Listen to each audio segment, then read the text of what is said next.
Welcome to the Roaming Yeti podcast, where we share stories and tips to inspire you to roam your neighborhood and the world. I'm your host and head Yeti, Beth Scalacci. In this episode, I speak with Julie Kahn about when and how to work with a travel advisor. Julie, the owner of Wonder and Bloom Travel, has been a travel advisor and travel concierge for over 35 years in both the corporate and leisure travel world. In addition to being a travel advisor extraordinaire, Julie is a travel writer and social media marketing expert. She likes to cook, play board games, and stalk wiener dogs in her spare time. You ready? Let's roam.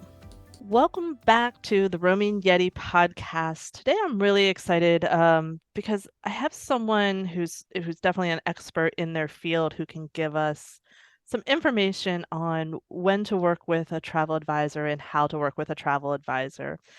So I'd like to introduce you guys all to Julie Kahn from Wonder and Bloom Travel. Julie, tell me a little bit about your travel background and also the company Wonder and Bloom.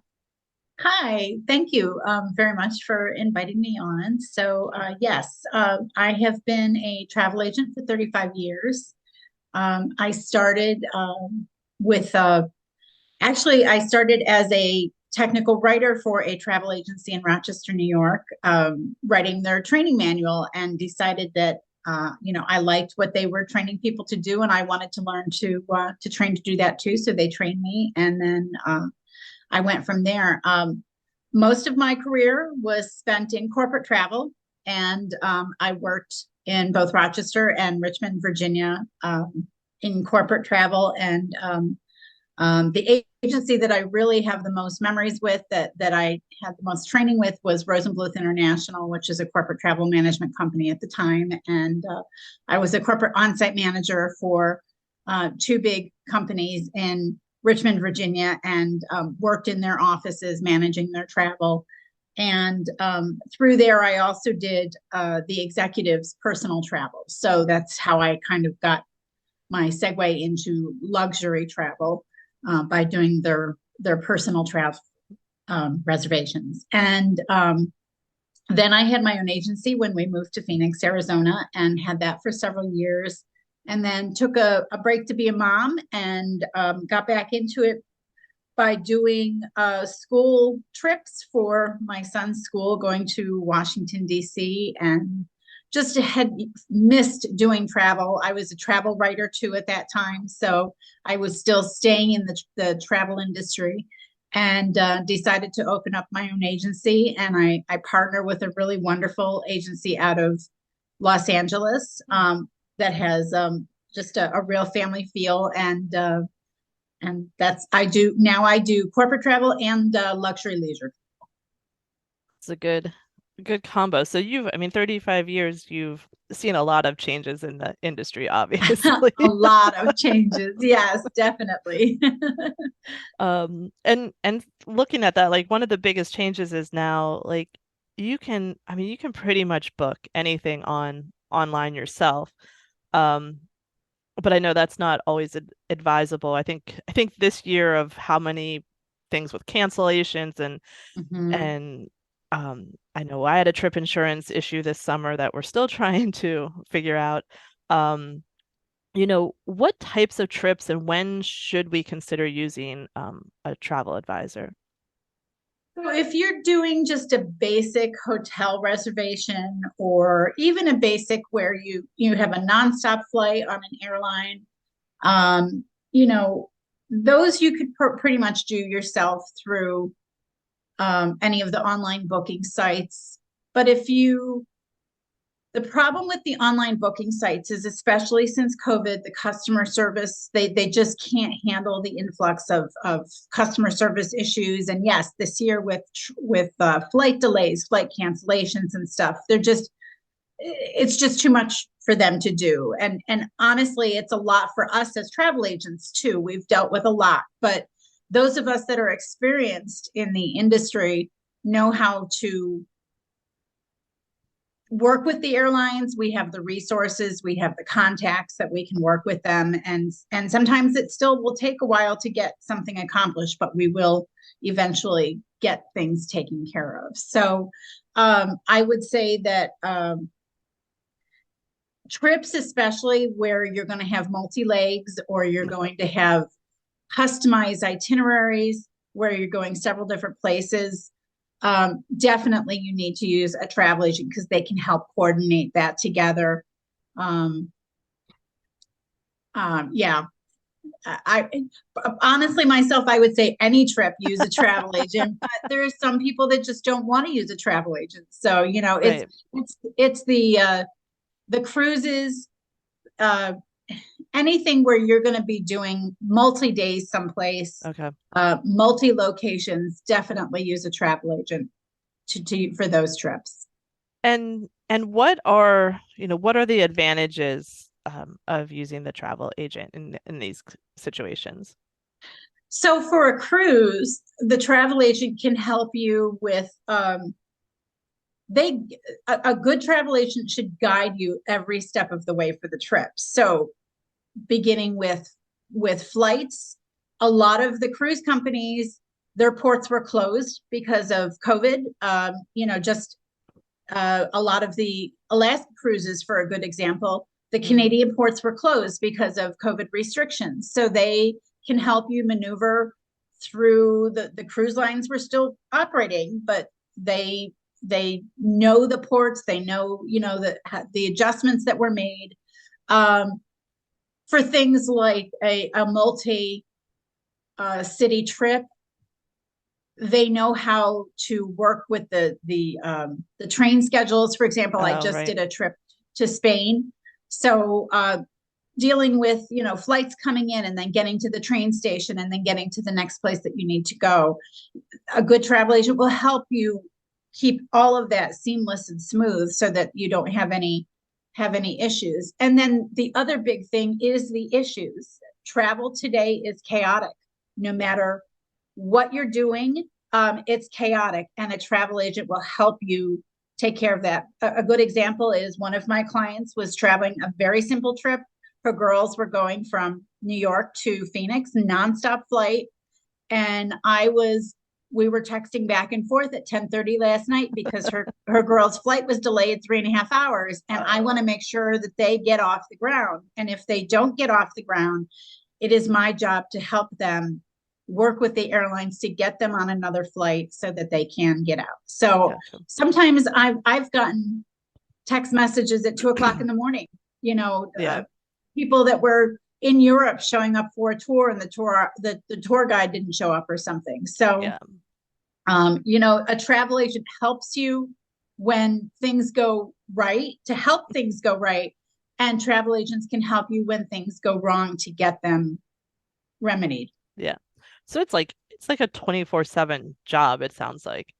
It can be sometimes, especially with, I deal with luxury travel. So my clients expect a higher level of service, and I love my clients. They're like family to me. So, this particular client, she's worked with me now for almost 4 years, and I know her and her family very well. And I want to make sure that things go smooth for them. So, each trip that my clients do is a trip of a lifetime, and I want to keep it that trip of a lifetime for them.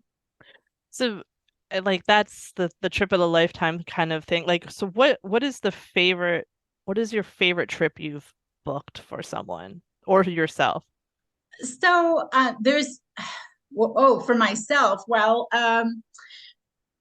so for other people, I would say probably my favorite trips to book were a trip last year for a client, actually the same client that is going to Phoenix this year, to Switzerland. This was their first trip post-COVID, and a lot of places still had restrictions. When we originally booked the trip, they were having to test every 2 days in Switzerland. They were traveling between five different places by train. It was a 15-day trip, I believe. And so we had to coordinate testing locations, and there was just a lot of particulars for the trip. they were traveling for Christmas. So we had to make sure, I had to make sure that they had Christmas decorations in their hotel room and to make it extra special for them. And, I do dining, I do concierge services too. So doing dining reservations to make the trip spectacular. And they came back and it was like, wow, this was, amazing. And, the agency that I partner with is part of Signature Travel Network. So we were able to get them upgrades at, all of the hotels. And one of the upgrades they had the entire floor of the hotel. They had their own elevator. So it was just an extra wow factor for them, but it was a fun trip to put together. I did a trip for a friend of mine to South Africa a few years ago, and that one was also a lot of fun to put together for them, and just knowing what they were going to see when they were there. Part of the excitement for me is when somebody goes to a place for the first time, knowing what they're going to see and do there and how amazing it's going to be for them and their family. I get as excited as they do. So it's fun to put these trips together. I would say for myself, it was kind of a last minute Christmas surprise a few years ago. Many years ago, I was invited up to Lake Louise and Banff, Canada, up in Alberta, Canada, for a business meeting. And I had been wanting to take my family there for years and years. Had talked about it for years. So I put together this trip for us to go up there, and my family says it's the most amazing trip that they've ever had. And I have to agree. It was, we went in March and it was bitter cold, but we had just such a wonderful time up there. And it's one of my favorite places to send clients to as well. So it was just a really good trip. That's great. They all sound amazing. And as someone who ends up being the researcher of the restaurants and stuff, the thought of having someone else do all that, that actually sounds like real vacation rather than where do you want to eat? I don't know. Where do you want to eat? Right.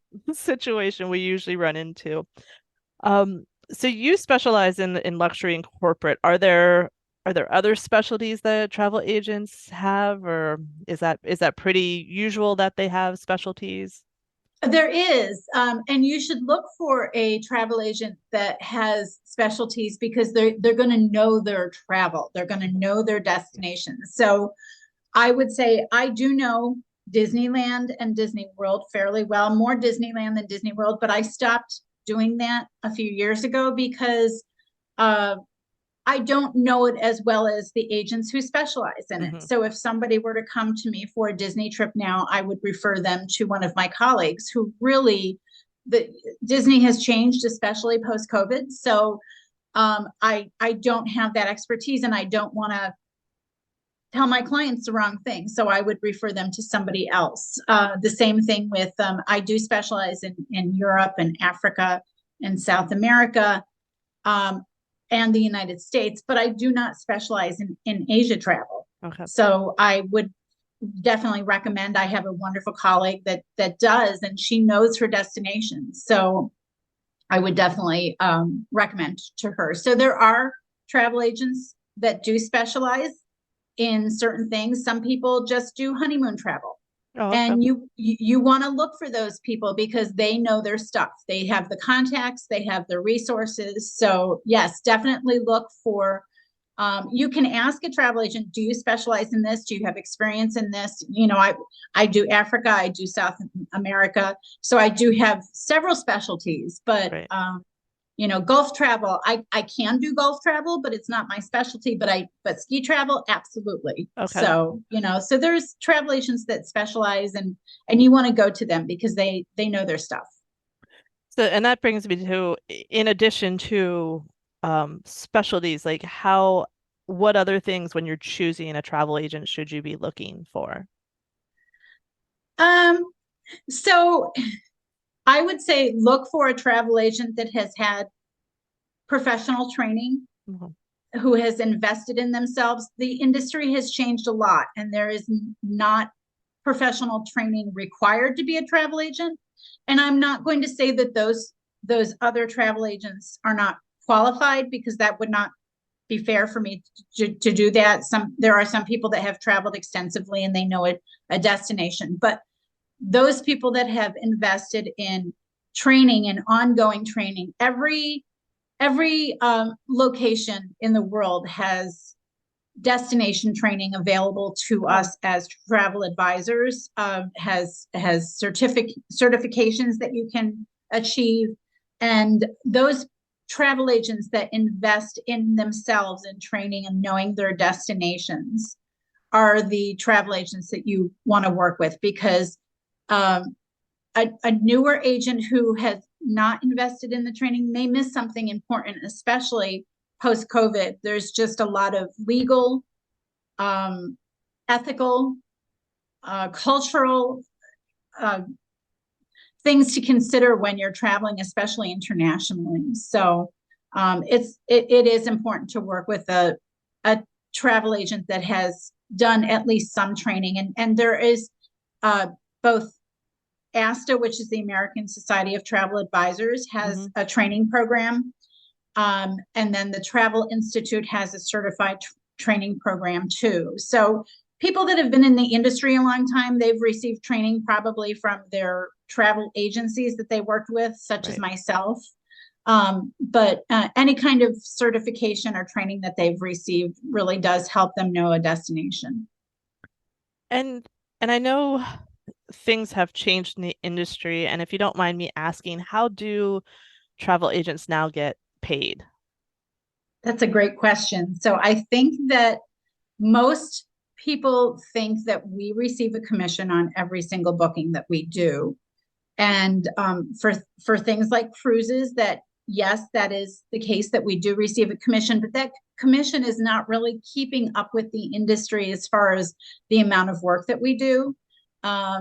With, again, post-COVID and even before COVID, there's just a lot of research that we do, a lot of itinerary building that we do, and stuff that we do that work for free. And but there is a lot of travel that we do not get commissions for.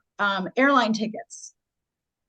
95% of travel agents do not get any commission from airline tickets. The industry changed back in the early 2000s, and travel agents used to get a 10%, and then they bumped it down to 5% commission, and now there's no commission. So there are some agencies that will get commissions here and there for airline tickets, but throughout the industry as a general, when you're booking with a travel agent, they are not getting a commission or a livable commission on doing those tickets for you. So most agents now, I would say, I think the latest percentage is about 75% of travel agents now charge a fee, either a plan to go fee or a consulting fee for their services, so that they have a livable wage for the amount of work that they do for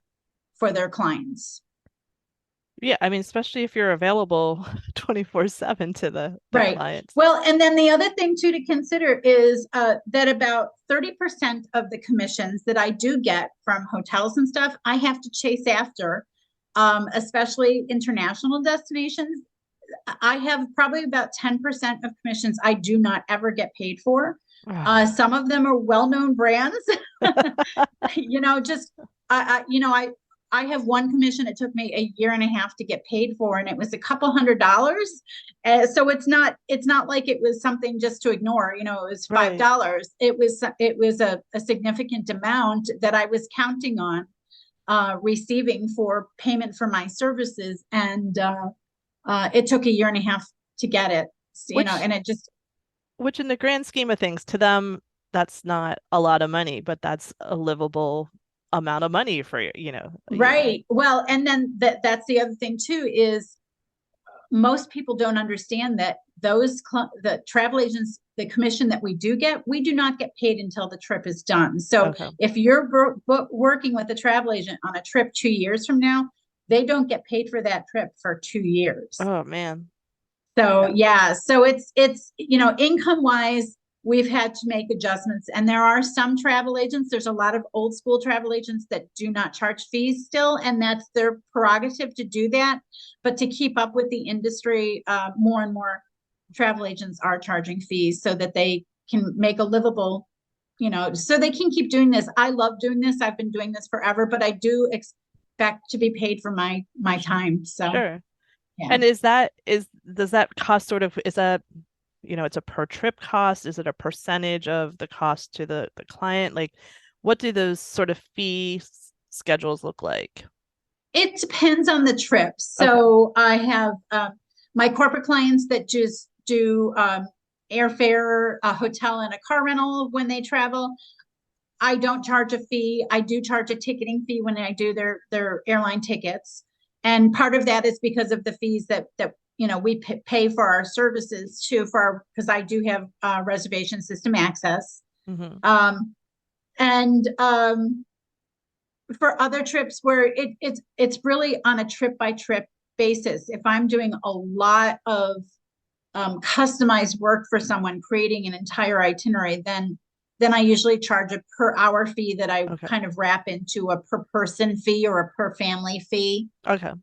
So, and I actually have one of my clients has said to me, "You don't charge enough," and I probably don't charge enough for what I do, but I don't want to price myself out of the industry either, So right, yeah, it's definitely that balance. Right. And so with this custom itinerary thing, I keep going back to we've done a couple Adventures by Disney trips. And our attraction to that is because everything's booked for us. Right. We just show up. But what I'm hearing is like that's what you do as well. Like I mean, you're not on the tour or on the trip with your clients, with as a a local tour guide, but you can plan the tours and you can is that correct? That is correct. Yes, I have several companies that I can work with to do tours. And actually, when somebody, the Adventures by Disney is a different situation, but a lot of the tour companies, or I'm sorry, a lot of the cruise companies that have shore excursions, they have limits on some of those shore excursions, and I have access to shore excursions that they may not have. So probably I would say about 60% of my cruise travelers will do shore excursions outside of the cruise company with other companies that I recommend. Unique things such as Alaska, going, seeing the dog sled puppies. Just different, unique. Now I want to go to Alaska. Right, exactly. Yeah. And then I can also do travel insurance, which is a very important component for travel today. Especially with all the flight delays and cancellations, having travel insurance is really important. As a travel advisor, I can quote insurance and I can sell insurance. I cannot advise on insurance. I'm not an insurance agent. So if somebody has particular questions on their insurance policies, then I have to send them to the travel insurance companies. But I can sell travel. I can pretty much do soup to nuts for a client. So going back to the flight delay thing, having a travel agent, you could do the trip on your own. I would say, 30 to 40% of trips you could do on your own if you're somebody who likes to micromanage things. Probably working with a travel agent wouldn't be a great idea, because travel agents are supposed to be taking that stress off of you. Right. Those people that don't want to handle all the nitty-gritty stuff, they should work with a travel agent, and we can do everything for you. We can do, like I said, the restaurant reservations. I did spa appointments for somebody last week. Tennis lessons for their girls. There's just a good travel agent has the resources to get all of those things taken care of for you, so you don't have to worry about it. So, yeah.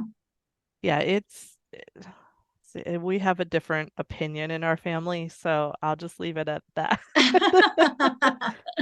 Some of us don't want to deal with anything, and some of us like to fly by the seat of our pants. So it's yeah. it can get stressful. So, I mean, I think we talked a lot about like when to use, when not to use, and all this great information. Like, I feel like I'm not asking something really important. Like, what else is there that we need to know about working with you? Um, so there's a few things. So one of them would be if you're looking for that bottom dollar bargain, I don't know if using a travel agent would Hmm. be worth it. We are here to save you money, but we for me personally, the cheapest airline tickets are basic economy. I do not like to sell basic economy. There are some budget airlines I do not and will not sell. As Right. a matter of fact, there's a new internet, I won't say the name of the company, but there's a new international airline that is on my do not fly list right now because I had some young girls in their 20s going to uh, France this summer, and they were on a budget airline. And when they booked it with me, I was like, but there hadn't been problems lately with the airline. So, the young girls, they couldn't afford Right. other flights. So, okay, let's do this. Every single one of their flights was canceled by the airline with no rebooking of a new flight. I was on the phone for 3.5 hours for one of the flights to get them on a flight to get them back to the United States. Fortunately, they had travel insurance, but they would have been stuck in Lisbon Mm. for the flight home. They just gave them no alternative for a new flight, and because they're a budget airline, they didn't have to put them on another airline. So that's another important thing that I Hmm. think that travelers should know, especially now with flight delays and cancellations. Look at the terms and conditions and the contract of carrier Okay. of the airlines that you work with if you book flights on your own. Well, even if you work with a travel agent, you should still know those conditions. The budget airlines are not required to put you on another flight. Now, the Department of Transportation is trying to change things with that, but right as of now, they are not required to put you on an alternate flight if that is part of their contract of carriage. Hmm. Um, the major airlines, the three major US airlines, have different conditions where if their flight is canceled and within 3 hours or 4 hours, they will make every attempt to get you on another flight if there is a flight available. Right. In Europe, their laws are changing there. Okay. Uh, so again, the major airlines can put you on new flights if your flight is delayed or canceled after a certain time period. But the budget airlines, again, there's just no, if it's in their contract of carriage that they are not required to do that, then they will not do that. So Okay. fortunately, these travelers, because of European law, they actually were compensated for all of their flights. We submitted paperwork, and I don't know if they've actually been paid yet, but because of European law Hmm. regarding travel or flight delays and cancellations, the airline is required to compensate them for their flight cancellations. So, Wow. That's and travel nice. agents know those laws and stuff too. A good travel agent will keep up with the ever changing, and I will say ever changing. It is, conditions of contract of carriage and refunds. The airline, change policies and refund policies are constantly changing. So we keep up with all of that.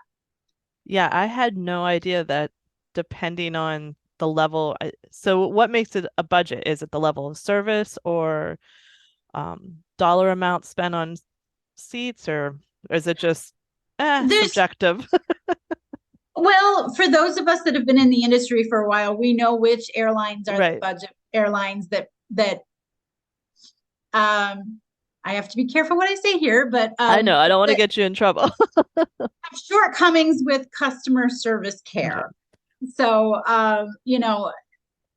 a perfect example is my father, when we lived in Phoenix a few years ago, was on a budget airline to go home after Christmas, and his flight was canceled. There wasn't another flight on that airline for another 3 days. And Oh fortunately, he was able no. to stay with us, but some airlines don't have service every day. They don't have multiple flights a day. If you are looking at flights, especially in the United States, and there's a difference between an airline, if there's a difference of $50 between a budget kind of no-name airline and one of the four, and I would consider Southwest one of those great airlines that is very, very flexible. So they are considered a budget airline, but their customer service is wonderful. So they're in the top tier with the other airlines. If you had a difference of say $50 between airline ticket, go with the airline that has multiple flights a day, so that if you are in a situation where your flight is canceled, you have other options and you can get out to your destination.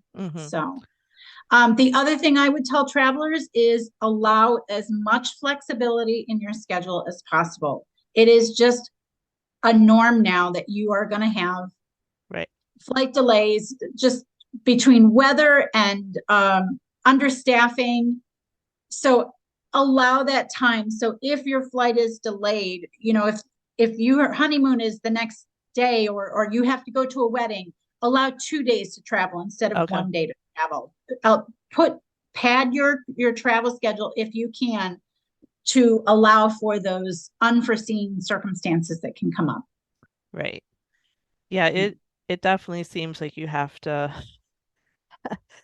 be a little more patient, and I like that, like, just pad it. And my parents they used to cruise more, and they would always pad 1 day, but it's good to know, like, maybe a second day is right. Is a little I more. have some people cruising next week, and they wound up going for padding for 2 days, and just enjoying the cruise city that they're going out of for an extra day. So, the weather's warm where they're coming from. It's super cold right now. So, they just included that into the vacation. So, yeah, that's a great idea. And are you finding that with doing some of the corporate and luxury, are you finding people are taking, now that they can work remotely, do you find people taking longer trips, or going away or sort of getting away for longer times? I think post-COVID, people are taking more meaningful trips. So trips that people may have put off in the past, they're taking advantage of it to travel when they can. And there are sometimes some hoops to jump through, such as that trip to Switzerland last year. That was a trip of a lifetime for them. It really was. It was her dream trip. She wanted to be able to do it while her girls were still young and, not married and stuff.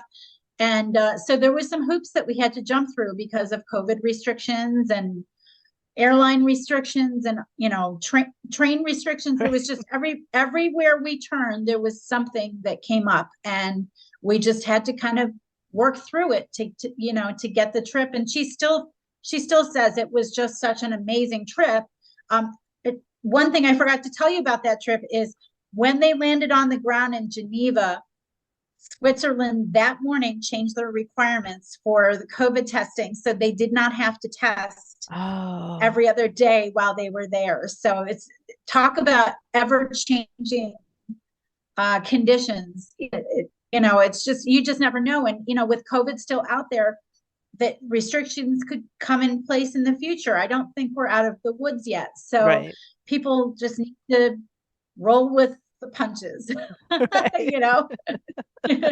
Yeah, which is sometimes, I feel like when you're traveling, especially on those big trips, it's harder to roll with the punches because you've put this investment and you've been waiting your lifetime to do Absolutely. it. And so it's definitely, you have to remind yourself, like, this is gonna like, it's fine. We will get through this and on to what we're trying to do. Well, and I think a little kindness goes a long way. As travelers are dealing with all of this, so are their travel advisors, and we're doing the best we can too. I would say one thing that I've seen with some of my colleagues and stuff is that people just really need to be kind. Right. There's been a little bit of demanding. There's been a lot of impatience. I had a client last spring who called me up. The circumstances were beyond my control and just screamed at me on the phone. And he is no longer a client of mine. Because I have my own business, I do get to pick and choose who I work with, and I think I deserve better. I outlined the obstacles that they would face before the trip, and I have everything in writing. I build a custom itinerary for my clients that includes everything, including the weather conditions, so they know how to pack. Oh man.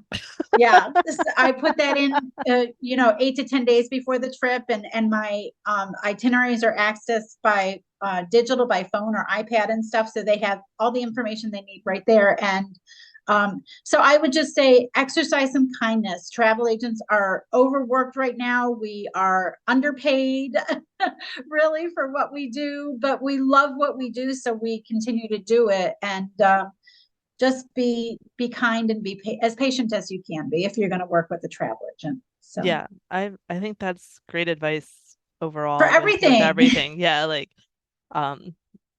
be patient with the hotel workers, and we're Disney Vacation members, and nothing makes me more mad than people being mean to cast members when we're in the park. Oh, are you there? Yeah, I'm here.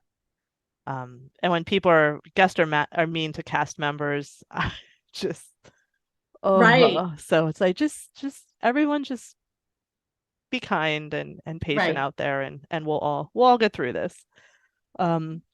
This information is amazing. It's a lot of things I did not know, so this was great. So I'm sure a lot of other people will learn a lot. So now I always do sort of a fun question at the end. Well, I think they're fun. I don't know if anyone else does. So what is if you're going on a road trip, what is your favorite snack to pack? Oh, my favorite snack. I would have to say strawberry Twizzlers. Oh, that's a good one. And See, I've done many road trips, so so you can tell you've spent time in Arizona, you know not to pack chocolate. right, exactly. Yes. I would say Tex-Mex would be my second choice, probably. That's one of my current ones that I've been munching on in the road trips that we've been on.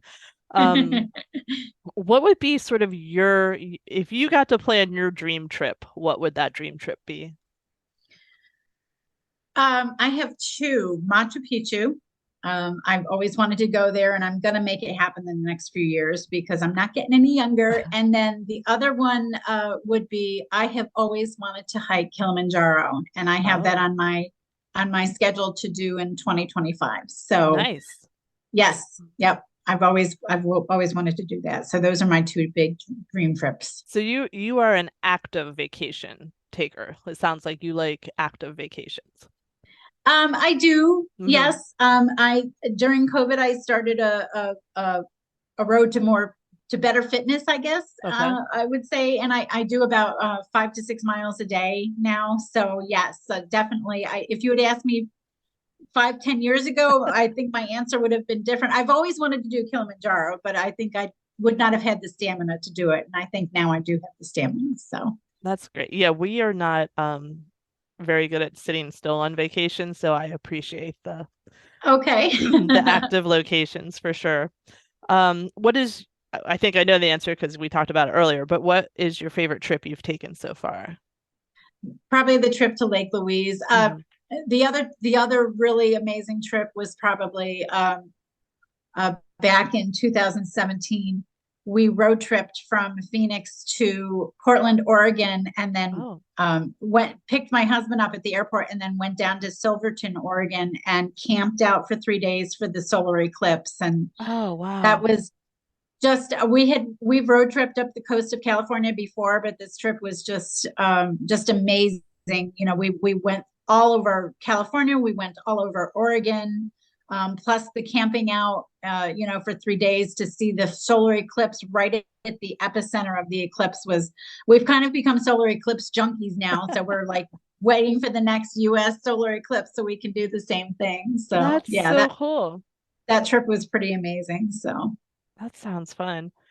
Um, what beyond all the awesome travel trips you've already provided us, what's your favorite travel trip? that I've taken.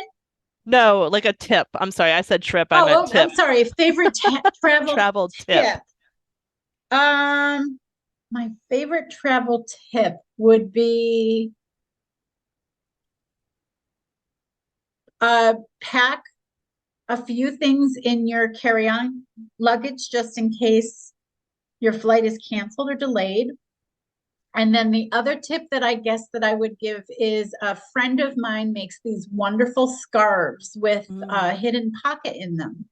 So when you're traveling around, you can actually put a little wallet or something in it and have the scarf around your neck, and nobody's, it's, it's when you're dealing with pickpockets and pockets and stuff like that, it's just a great way to keep everything secure. So I think that would be my other travel tip. That's a great one. Yeah. And so I know you take road trips or have what is Yes. on your playlist when you So for a while it was the Hamilton soundtrack, but for me, always new wave 80s music. The other thing too is we do have Sirius XM, and it's a family tradition that we listen to this channel called Radio Classics, and it's old time radio shows with Dragnet. The cop cool. shows are our favorite. So Dragnet, Johnny Dollar. It's just we've done a million road trips, and that's always something that we have to listen to when we go on our road trips. So that's cool. What is your favorite road trip you've taken?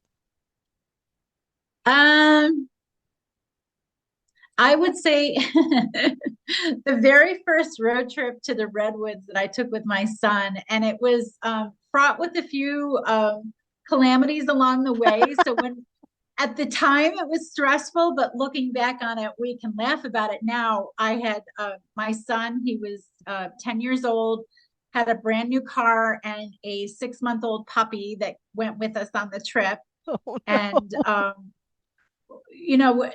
I tried to make every trip, including my own family's trips, memorable too. So that my son was very into vintage things like Elvis and that kind of stuff. So we stayed at this motor lodge in Palm Springs that had at one time Elvis had stayed there, Marilyn Monroe had stayed there. It had a lot of history and stuff. But when we stayed there, it was way past its heyday, and there was bugs on the floor, and there was a couple above us fighting in the middle of the night. We wound up getting up and getting in the car at 4:00 in the morning to go on to our next destination, our next stop. But it was absolutely incredible, and we still look back on it as one of the most amazing trips that we had. So very cool. Yeah. Well, Julie, I totally appreciate your time and your expertise, and I know everyone will find this very beneficial. I will make sure I have a link in the show notes to Wander and Bloom so that people can reach out to you. Sure. I mean, I think a lot of people love talking about travel, so anytime. So again, I appreciate your time today, and thanks for listening. Well, thank you. You have a good day. You too. Thanks again to Julie for sharing her expertise. There was so much great information in that conversation. Remember, head over to the show notes on the website at theroamingyeti.com to find links on how to follow Julie. And thank you for listening. I hope these episodes inspire you to get out and roam, even in your own neighborhood. Please subscribe so you don't miss future episodes, and if you like what we're doing here, please leave a review and a rating. Also, to really help support us, please head to yeti2shop.com to pick up some Roaming Yeti merch. We'll talk to you soon, and keep roaming.